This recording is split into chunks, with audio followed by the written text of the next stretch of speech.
The FIFA World Cup. The FIFA World Cup is one of those things that everybody loves. It's something certainly that I loved 12 years ago when I first got into the game. Um, I still remember Brazil 2014 like it was yesterday. It ignited my love and passion for the sport. And now 12 years later, I've played basically a mini career of soccer, even played in college, and now I'm trying to work in soccer. I'm a coach, and I'm trying to go work for FIFA one day. So FIFA, this is an open letter. This is this isn't like about like my love for the World Cup or anything like that. That was just a good introduction. Um, but really, I'm here to give my proposals of the World Cup. And anytime I cut to this picture of Johan Cruyff, this is just like my inner Johan Cruyff talking. And so yeah, this is mostly just to talk about some proposals I would like to have for the World Cup moving forward, just because I feel like, I love the World Cup, but we can do little things better, or at least a couple tries for a couple more interesting ideas. And so yeah, why don't we just get right on into it? The first thing I want to point out is that FIFA, you have a little bit of issues sometimes with selecting host.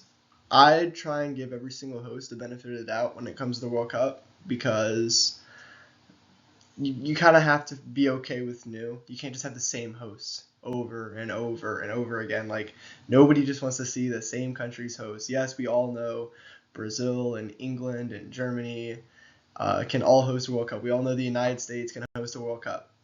Doesn't need to happen every time. So I like it when they try something new. But sometimes there's a problem when they try something new at the World Cup and it results in this. These empty stadiums, kind of crappy World Cups. My issue isn't even with choosing Qatar. Yes, Qatar, not a fantastic host. Obviously, the human rights record, but you wouldn't be a country if you didn't have a bad human rights record. There's not a single country that's ever hosted the World Cup that is anywhere near perfect. If you criticize for Qatar for their slavery, I'm not going to sit here and condemn, and I am going to condemn them for their slavery. But the United States also still uses slavery, so like, it's a lose-lose. You can't pick a morally good host. You can't sit here and say, well, let's put the World Cup in Norway, Sweden, and Denmark when they still profit off of imperialism and on the backs of colonialism historically. Do some reading. But the real issue here is just that you make it really, really difficult for these countries to host a World Cup in the first place, and then you try and like back it up and like backtrack and say, hey, actually they do meet every single requirement, and they're going to be a fantastic host, and then you just get a bad result because you made it difficult in the first place, and you lied and said that they can meet these difficult standards, and then we're left with this image of a half-empty stadium at Qatar. Obviously not perfect. And then you get situations like this. Oh, we're going to build a stadium that meets 40,000 seats, because the minimum requirement for stadium capacity at the World Cup, if you don't know, is 40,000 seats. So here is the 40,000 seat stadium that was in Kaliningrad for the 2018 Russia World Cup. What is this? This is absolutely atrocious. This is about one of the worst things that you could ever see. It's so bad they had to put a screen up on the outside of the stadium just so the people in the top rows can see what's happening in the game, because half of the field is cut off from the view because of the big, huge construction thing at the top of the stadium that's right in your view. And it's not like, the stadium was fantastic, great stadium. This doesn't need to happen. So maybe we should cut back on a little bit of our regulations, because we're having a little bit of problems. And even in a World Cup where every stadium does meet the standard, it's already been built. It's a 16-year-old stadium, Estadio Akron. I don't care what FIFA told you the capacity was at this game. If you watch this game on TV, for those of us on the East Coast, it was like 11 at night, 12 at night. The stadium was half empty like the entire time. It's like Korea's going to draw a good crowd in Mexico. A lot of people like Korea there. Seeing a Czech person in Mexico is like seeing a polar bear in Arlington, Texas. What's he doing there? And I don't know. I just feel like it's a bad expectation to have, let's fill up a 48,000 seat stadium full of Czechs and Koreans in Guadalajara, Mexico. And not to diss on Mexico or anything like that, but they're not going through the best time either. They're kind of struggling with a couple things, notably related to the cartels. And again, no country's perfect, but it's going to make some people not want to go to the World Cup. So I think I've come up with a fantastic solution, and I think we need to start allowing countries to use smaller stadiums at the World Cup. This can reduce a lot of things. No more white elephant stadiums where they're built for a tournament and they sit empty and rot afterwards, so like 2004 Olympics. You can Google Athens. What happened to Athens after the 2004 Olympics? They just have a bunch of cobweb stadiums, like the baseball stadium. I wish I could have pulled a picture up for this. It's empty. It's like deserted. It's awful. It's sad. Rio 2016. The entire Olympic facility is rotting. It used to be a nice like motorcycle racetrack. They use it in MotoGP. It was like Jakarta Pegwa or something like that. Beautiful. Excellent. Now it's an abandoned Olympic park. Because we put extremely high expectations. I mean, for the Olympics, I get it, right? But like for the World Cup, not every city needs to be Olympic caliber. Like, you just kind of need a stadium and a cool little culture and like a fan fest site, and you're set to host a World Cup. So, again, back to my proposal. I think we should have tiered hosting at the World Cup for your host cities and your host stadiums. What do I mean by that? Well, here's the thing. Each stadium would be given a grade.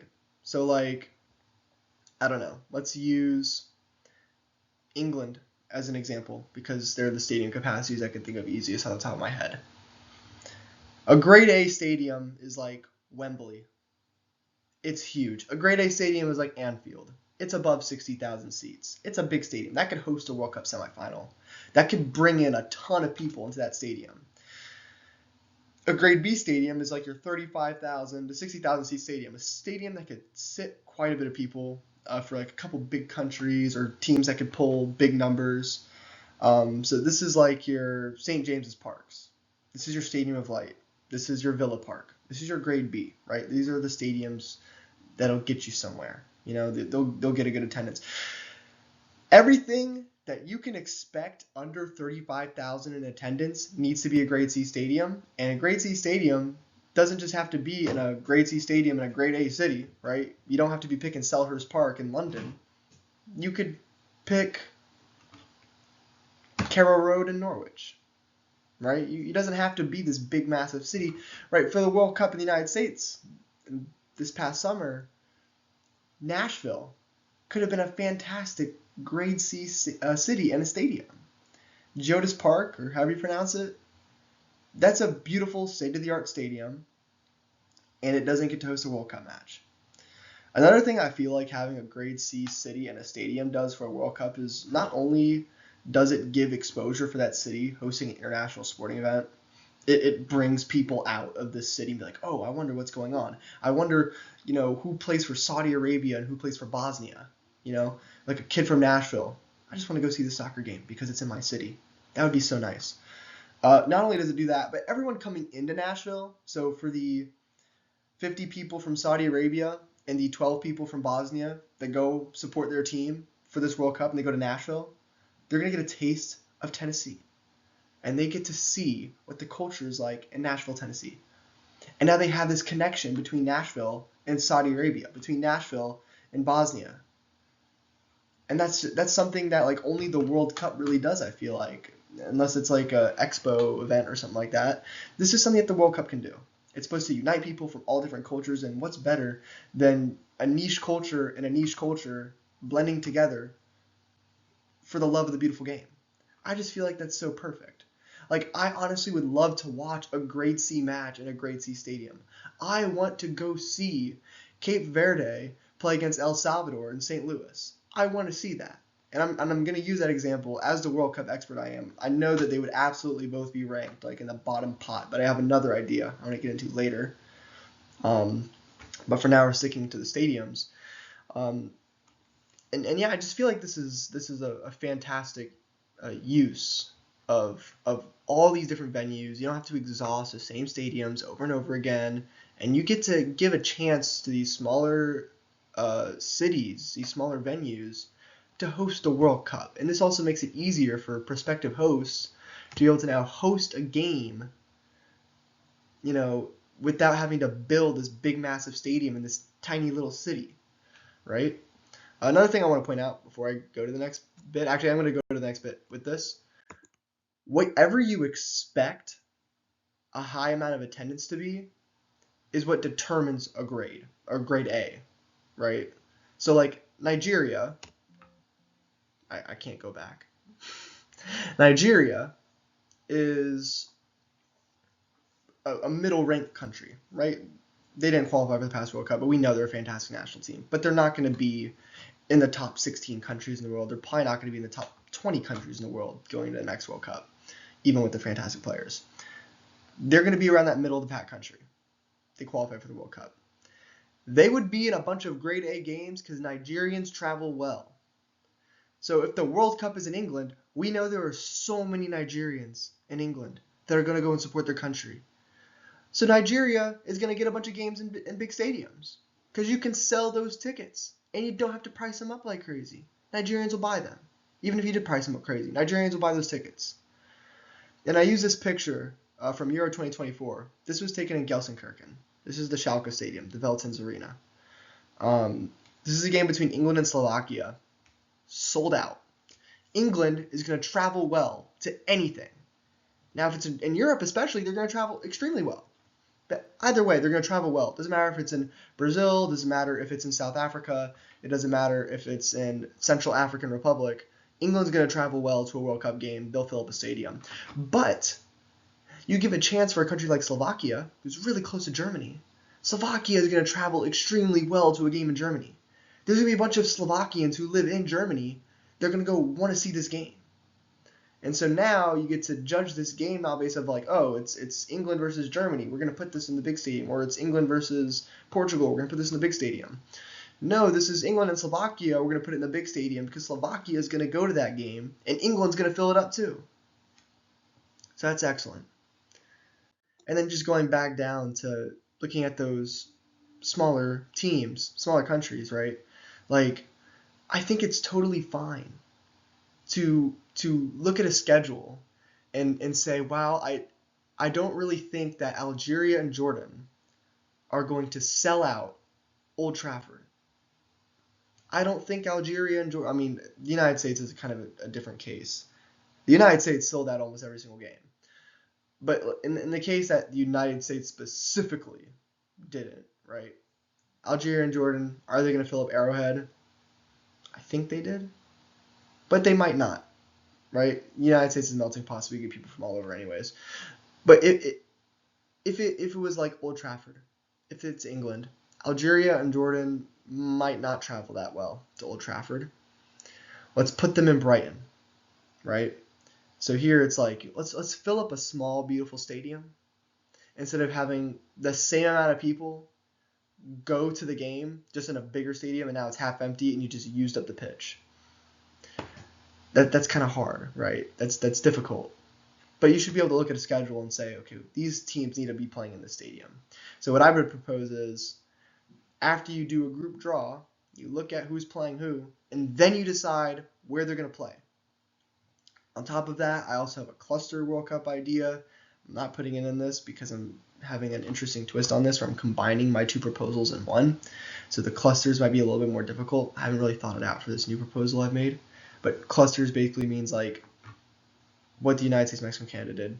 The stadiums in the same region will have all the games from that region play there, right? So like you're not going from Seattle to New York City to Houston for your group stage, right? You're going from like Seattle to Vancouver to San Francisco.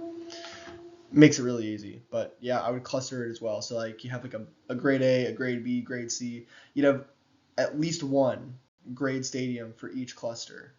So that way you can kind of mix and match and get the best of all the worlds for the World Cup.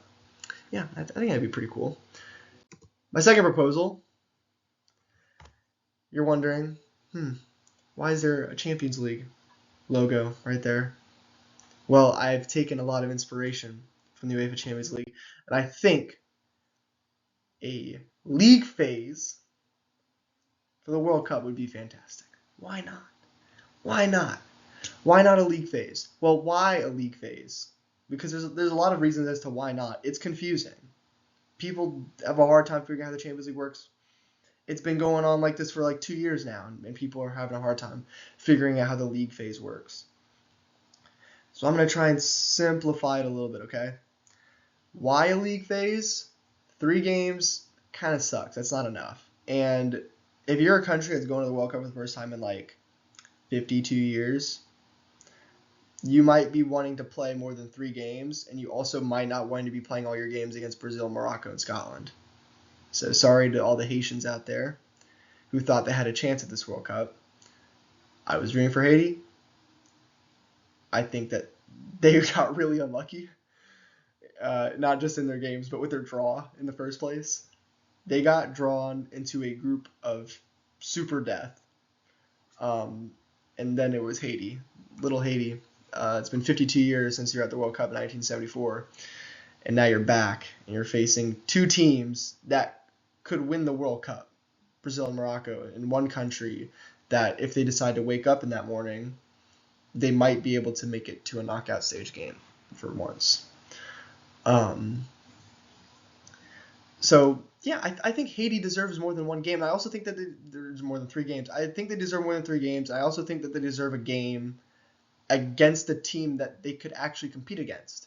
So how are we going to do this with the league phase? How does this all connect? Well, draw pots, right? Let's keep it at 48 teams. Very, very simple. We'll put them in pots. We'll do 16 teams in 3 pots. So we see pot 1, pot 2, pot 3, pot 4 in this. And I just picture pot 1, pot 2, pot 3, right? The top 16 countries in the world are the highest ranked. They're in pot 1.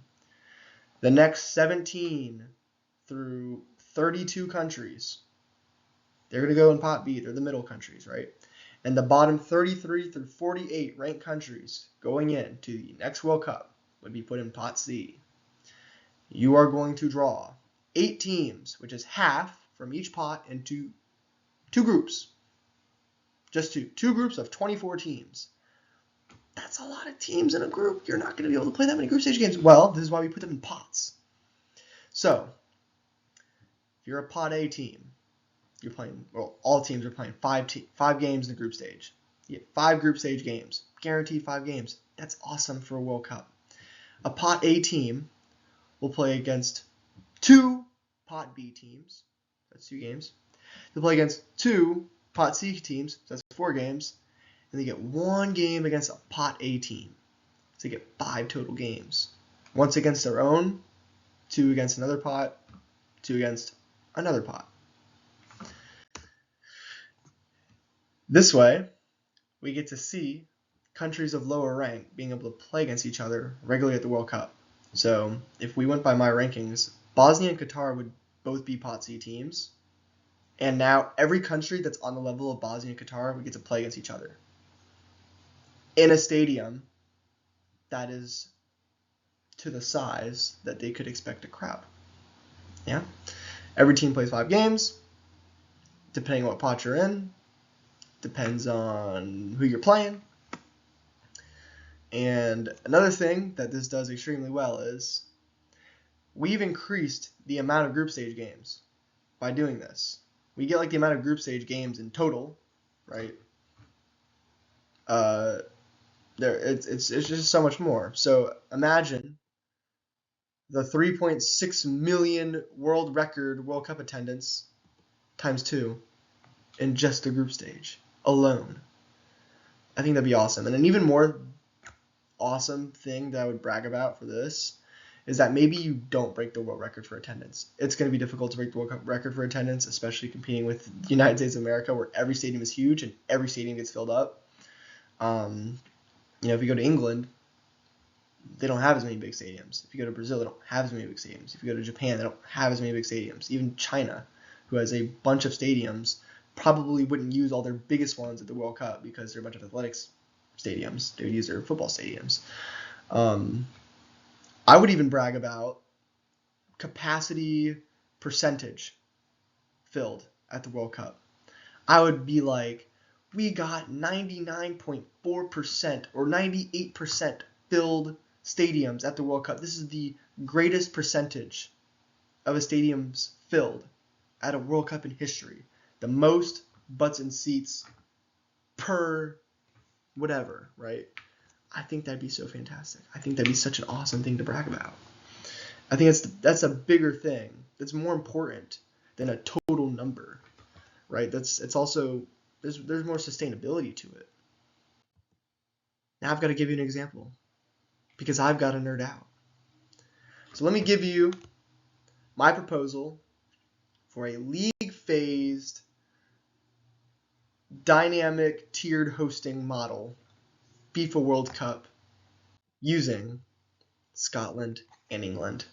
Now, it's going to feature tiered hosting, so games are given a grade. Dynamic scheduling, so each game with a certain grade will play in a match with a corresponding graded stadium. So big teams that draw the most play in the biggest stadiums, small teams that draw the least play in the small stadiums, and a league phase. Okay, so read this if you want to. 48 countries, 2 groups, and I've drawn them to be pretty equal, also balancing out what confederations are in which group. You don't want a bunch of European teams in one group. You don't want a bunch of African, Asian, and North American teams in the other group. You got to balance them out, right? Another thing I did as well that I didn't mention is based off of performance in international football, you can add or deduce 1 to 2 teams per continent before going into each World Cup. So I subtracted like 2 Asian teams, and I think I added a spot for an African team and like, I don't know, a South American team? I don't know. I added like an extra spot for, I think, 2 African teams or something like that at the World Cup, just because Africa did so well in 2026. I think they deserve more teams going into 2030. Now, I could have probably edited this a lot better, but here are the bunch of stadiums at this World Cup. Wow. And look at that. And now you start to realize, this is going to be an awesome World Cup, because before, with the current FIFA regulations saying you can't get above 40,000 seats and you don't get to host a World Cup game, you miss out on the Brighton Stadium, the Bristol Stadium. You miss out on Elland Road, which only has 37,000 seats. That's crazy. You miss out on this awesome stadium in Aberdeen called the Pittodrie Stadium or something like that. You miss out on that. And I think my head, I don't know why this webcam is right here, is covering the Hampden Park Stadium, also in Scotland. I think it's in Glasgow. No, it's not. It's in Edinburgh. It's in Edinburgh. And just look at this, right? So this is fantastic. You love to see it. Your grade C venues. The Pittodrie Stadium. I love the name of that stadium. Falmer Stadium, which is where Brighton play. King Power Stadium, where Leicester play. It's a grade C stadium that doesn't have 40,000 seats. It doesn't have 35,000 seats. St. Mary's Park, or Stadium, St. Mary's Stadium in Southampton. Ashton Gate Stadium.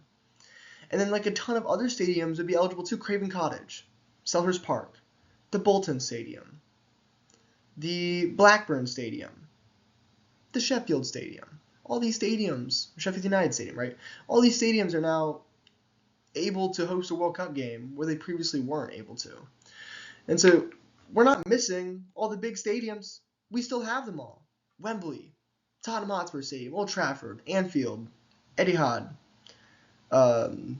Murrayfield, which is the Scotland big, huge stadium, Celtic Park. These are your grade A stadiums. This is where Brazil versus Netherlands happens. This is where the World Cup semifinals, finals, quarterfinals will happen. But you also get big games in the group stage. that will be at these stadiums. And also, with my new league phase format, there will be big games in the group stage. You will get a chance to see international titans face off in the group stage, and hopefully it doesn't end up costing them a whole lot because a lot more teams are still advancing to the knockout stage. And I also added a couple more stadiums that could be like, maybe you could add these. Maybe we don't need to just have like 14 or 18 stadiums, right? Maybe we can add just like a bunch of stadiums, and even if they get like 1 or 2 games, it's whatever, right? Like the London Stadium. It's not going to be a first choice stadium, even though it's huge, because the viewing is kind of sucky for sports or for like soccer. So maybe we get 1 or 2 games London Stadium. Like the fans who have a team playing at that stadium might hate it, but we get a game there. The Molineux, right? Hillsborough, Emirates, and I had the Emirates not included in the original because I already have like 3 London stadiums in there. You don't need to have that many in one city. That was actually the downfall of the 2018 England bid. So interesting. I'm like a World Cup expert, by the way. I'm going to be talking about like a whole bunch of different World Cup bids, hopefully another video soon, because I just read so much about the World Cup. So stay tuned for that if you like World Cup stuff and you like listening to people talk about it. Stamford Bridge, right? The Hearts at Midlothian Stadium. I don't remember. Tynesdale Park. That's such a nice stadium. And it'll never be able to host a World Cup because it's 20,000 seats. But in this new proposal, we might be able to bring people to this incredible, beautiful stadium. And it's right next to another big stadium. What? That's awesome. So you get to have the big city host 2 games in 2 different stadiums, one big, one small. It also makes it easier for scheduling. It makes it easier for travel. And then the city ground, Nottingham Forest, like right on the water. Nottingham is a big city. They deserve to have a World Cup game without needing to upgrade an already existing stadium to an unrecognizable point or building a brand new one that's just going to sit and rot because Nottingham Forest, I was trying to say Notts County, Nottingham Forest really shouldn't be leaving the city ground for a soulless bowl, and Notts County would not be able to fill up a 40,000 seat stadium if their club history was on the line. Love to Notts County. So here are some samples of what this new World Cup thing might look like. So the England schedule, I did like a mock draw as well. The England schedule, you get 5 games against Pot 3 New Zealand. So this is like where you kind of see this come to life if you're confused earlier at all about this league phase format. They play 2 Pot 3 teams. New Zealand, DR Congo. Those are the Pot 3 teams. Pot 3 New Zealand, they play at Wembley in the opener. They'll sell out the Wembley. It's the opening game of the World Cup. It'll be mostly England fans. Their second game is against Pot B, South Korea. South Korea's a Pot B team because they are ranked there in FIFA. This is their FIFA rankings going into the World Cup. This has nothing to do with their draw. That's when we grade games. This is against a Pot B team, England Pot A versus Korea Pot B. They play at Old Trafford. England's doing an England tour. They play Colombia. This is their big game. Colombia is a Pot A team. They're a big team. They're one of the best in the world. They're one of the top 16. They play Colombia at St. James's Park. And now imagine the atmosphere in Newcastle for an England game. If an England hosts a World Cup anytime soon, they're just going to be playing in these big old stadiums. St. James's Park, that's a great place to go for an atmospheric game, the World Cup. They'll play against Pot B, Egypt, at Anfield. They go from Newcastle to Liverpool. This would be fantastic as well. Imagine the crowd. Imagine all the Egyptians that want to support Mohamed Salah at Anfield as well, right? You got to be strategic about some of these games. I was very strategic in placing England versus Egypt at Anfield because there's going to be a lot of love for Mohamed Salah in that game, and it's going to draw very, very well for Egypt. And to close out their group stage, their 5th guaranteed game is against DR Congo at the Tottenham Hotspur Stadium. And that's a great way to close the groups. You go back to London, hopefully preparing for your next round game, probably in Wembley, right? All the knockout games will be in predetermined venues It's really hard to do dynamic scheduling on short notice like that, and you don't know who's playing where. You're just going to have to assume that people want to show up for a knockout stage game because everyone wants to go to a knockout stage game. Now here are some sample grade A matches. So I have a couple of examples included, right? Brazil's opener at a World Cup is going to draw a whole bunch. And Algeria is not too far from England. I can guarantee they'll draw some amount of support, right? There's a fair amount of Algerians throughout not just Algeria, but France, continental Europe, and England. People are going to show up for a game at Anfield, 63,000 seats. Brazil versus Algeria. It's one of their opening games of the World Cup. That's going to draw a whole bunch of people. Now, Pot 3 Australia or Pot C Australia versus Pot B or Pot A Mexico. Mexico would be a number 1 ranked team at this World Cup for me. They're a top 16 country in the world. So a 3 versus a 1. Why would you put this at Old Trafford? Well, Australia travels well to all the World Cup games. Australians go far for their country, and Mexico draws extremely well at a World Cup. Mexico would never, ever, ever be in a Pot C game just because they draw so well. They'll never be in a Grade C game because they can bring so many fans to the stadium. So Mexico and Australia would be at Old Trafford because that's such a big game for both of those countries. They would want to see that, right? Spain versus Norway is a clash of titans, a Pot A or a Pot 1, whatever I'm calling it at this point. A number 1 ranked team versus a middle ranked team in Norway, right? Even though Norway is probably showing that they can be a top 10 national team in the world, just looking at their current world rankings, they're ranked in the middle of the pack. This would obviously be a huge game, and I'm going to be strategic about it and put it in the city of Manchester Stadium. Imagine like Pep Guardiola is managing Spain at the next World Cup, and he returns to Manchester, and he's facing off against Erling Haaland's Norway and the monster that he helped create. Oh my God, that's storytelling. At the World Cup, on accident, on purpose, because he purposely put the game in the city of Manchester Stadium. Yeah. Obviously, Argentina and Germany will be at Wembley. It's a World Cup final. In the group stage. 2014 World Cup final, in the group stage of the 2030 World Cup. Has to be at Wembley. That's a huge game. And that's a 1 versus 1, right? Both those teams are top-ranked countries of the world. That's one of the guaranteed group stage games. And that's who they end up facing up against in the group stage. Get it at Wembley. And then a game at Celtic Park. There's a game in Scotland, right? Scotland's got a grade A stadium. Celtic Park is above 60,000, just above. Italy and Croatia at Celtic Park. Italy's return to the World Cup against Croatia, who's tiny, and they also border Italy, and they're dominating international football. Italy's missing out. Again, this is storytelling. And you put it at Celtic Park, the atmosphere would be electric at this World Cup game. My goodness. I would love to see Italy's return to the World Cup against Croatia at Celtic Park. That'd be fantastic. And this is just the group stage. These games are happening in the group stage. What's the knockout round look like? Here's what the knockout round looks like. A little confusing, but we'll get to it. Top 4 and top 4 from each group. First round bye. Move them on out of sight, out of mind for now. Teams that finish in 5th through 12th in each group would go on to play each other in a first round playoff game. So, what happens to the rest of the teams? They're just eliminated. If you got your 5 games, right, that's already more. That'd be like playing to a round of 16 in the 2026 World Cup. This would be like going to a quarterfinal in any previous World Cup. Playing 5 games at the World Cup is incredible. If you don't make it out of the group stage, that's okay. You can still feel like you did something going out in the group stage, right? So, like, if you look at where I started drawing the lines at for who would qualify for the next round,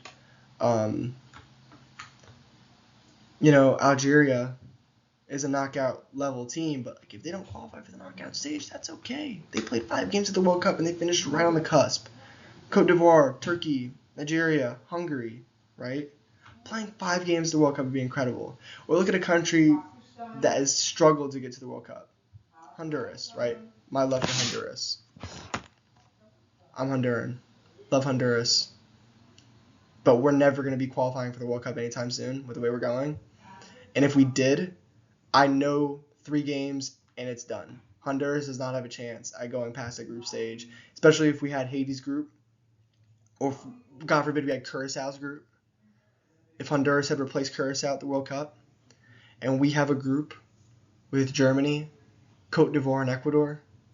Yeah, we scored against Ecuador in 2014. That felt great. But we're not scoring a single goal in this group stage. And I know our red card tally would be more than half of the worst ranked teams going into a World Cup's goal tally. So let's give Honduras a fighting chance and give them 5 games. Also a game against a team that's similarly ranked going into the World Cup. Honduras has the chance to get a win against Cameroon, Qatar, Cabo Verde, New Zealand, right? Like, no slight to them, but also slight on Honduras.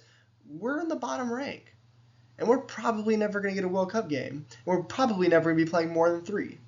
So we get our 5 games, maybe get a win, get a tie, get a couple points on the board, and go home. That's happy. Knockout stage. This is what we're trying to focus on. I'm getting sidetracked. 5 through 12 in each group go into a first round playoff. And it's going to be like A5. So, like, look at Group A, Netherlands, finish in 5th. They'll play against the 12th place team from Group B. So, Iran. Netherlands versus Iran in the group stage. A6, Mexico finished 6th place in their group. They'll be going against B11. Oh, well, Scotland didn't finish in the top 4 for me in their group, but they did quite well and managed to finish 11th. So you're going to get Mexico finish 6th against 11th place Scotland at the World Cup in the first round playoff. And then you just keep going on. A7 versus B10, A8 versus B9, B9, B8 versus B9, A9, whatever. Goes on all the way. The winners of these first round playoff games will go to the next round, to the round of 16, to play against the top 4 teams. So, Netherlands beats Iran. They will be facing another team, probably a Group B team with the way that the draw is made. They'll probably be going against, like, Belgium in the round of 16. They could be going against Morocco or Argentina in the round of 16. That's awesome. And I think that's what a round of 16 should look like. I love underdog stories. I really do. But I also want to see the big countries in the knockout stage. I want to see a quarterfinal that could feel like a final without the other side of the bracket being extremely weak. And we get another Croatia-France final 2018 where, much love to Croatia going all the way, it was kind of a one-sided World Cup final. I want to see a Netherlands-Argentina in the quarterfinal, and then look at the other quarterfinal games and be like, Morocco versus Portugal could also be a final. And I think that's what a quarterfinal should be. And I think that this setup will kind of allow for that. Obviously, you're going to get teams that upset still. That doesn't mean that they're totally gone from happening.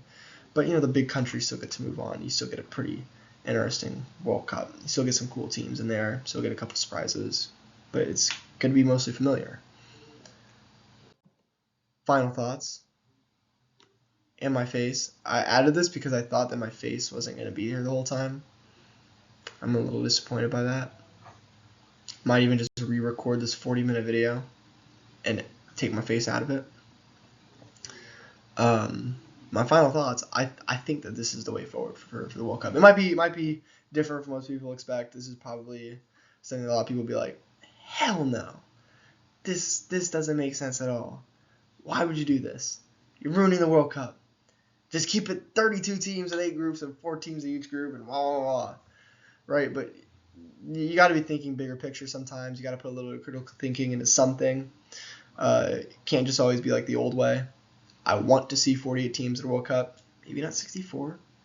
But I like 48 teams at the World Cup. I like seeing new countries. I like seeing Curaçao. I like seeing Cabo Verde. I like seeing these countries that don't normally go. I like seeing some underdog stories. I also love cities all around the world. And I think it's not interesting just to have the big cities. I like also those little smaller cities that don't get as much attention. I want to see Nashville host a World Cup game. I want to see Aberdeen host a World Cup game. I want a World Cup in Senegal, and I want to see Diaz host a World Cup game. Canberra, I want to see host a World Cup game. Darwin, I want to see Dar es Salaam. I want to see Tanzania and Kenya hosting a World Cup jointly without having to build a bunch of stadiums that are going to be unused afterwards. And you're going to say, well, we did construction container freight containers, and it's going to be totally disposed of after the tournament. It's going to be used to build libraries and restaurants all across the world, and it's still sitting there 4 years later. Not to name names, Qatar, but to name names, Stadium 974, it's still standing. I thought it was going to be deconstructed the day after that round of 16 game between Brazil and Korea, and it's still there. And I'm still waiting on a sustainability report to come out. That's a different video. If you like stuff like this, please consider subscribing, liking, commenting what you want to see. And yeah, I guess this is it. Let me know what you think of this proposal. Let me know if you think this is awesome, or if you absolutely hate it and it's too confusing. I didn't explain it well. I need to do another video where I explain it. Let me know. But yeah, otherwise, thank you and bye-bye.